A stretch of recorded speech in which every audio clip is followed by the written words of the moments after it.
En reprenant notre page HTML, cette fois on va utiliser le fichier CSS et la page HTML, donc on va remettre notre balise link qu'on avait écrite tout à l'heure et on va aller directement dans style.css où je vous rappelle que j'avais écrit un petit peu de code CSS sous vos yeux sans vous l'expliquer, et franchement j'aime pas ça, donc c'est le moment de rattraper les choses.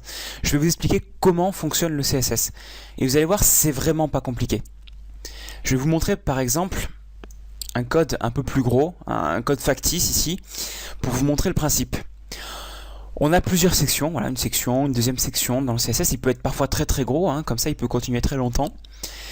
On a dans chaque section d'abord une information qui dit mais où est-ce que je veux appliquer la modification, par exemple sur quelle balise.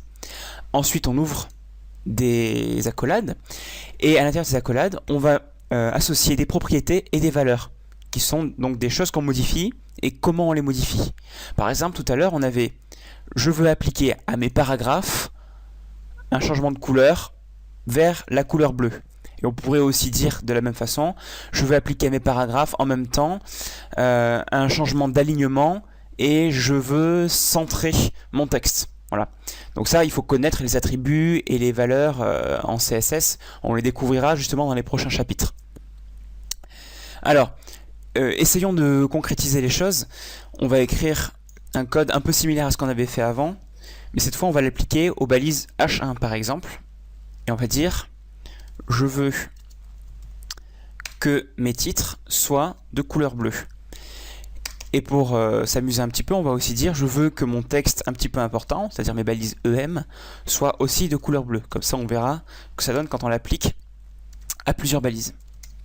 Voilà. Ça veut dire donc que la balise H1 et la balise EM verront leur texte écrit en bleu. La balise H1 et la balise EM verront leur texte écrit en bleu. J'enregistre. Et si je retourne dans le navigateur, j'actualise et je vois ma balise H1 et ma balise EM sont écrites en bleu. Maintenant, on peut aller un peu plus loin. On voit qu'on répète deux fois les mêmes choses. Color blue, et justement le langage CSS nous permet, quand on veut appliquer la même mise en forme à des sections différentes, comme des balises différentes, on peut les associer entre elles, c'est-à-dire que je vais supprimer ça tout simplement, et je vais dire que je veux appliquer la couleur bleue à la balise H1 et à la balise EM, comme ceci, H1 et EM séparés par une virgule, et là le navigateur comprendra qu'il doit appliquer du bleu au H1 et au EM, ce qui nous évite de faire une répétition de code, ce qui est toujours appréciable. Voilà, si on actualise, on ne voit aucune différence parce que justement, c'est le même code mais écrit de façon un peu plus efficace. Une dernière chose à connaître sur le principe du langage CSS, c'est qu'on peut aussi y écrire des commentaires. Souvenez-vous comme en HTML.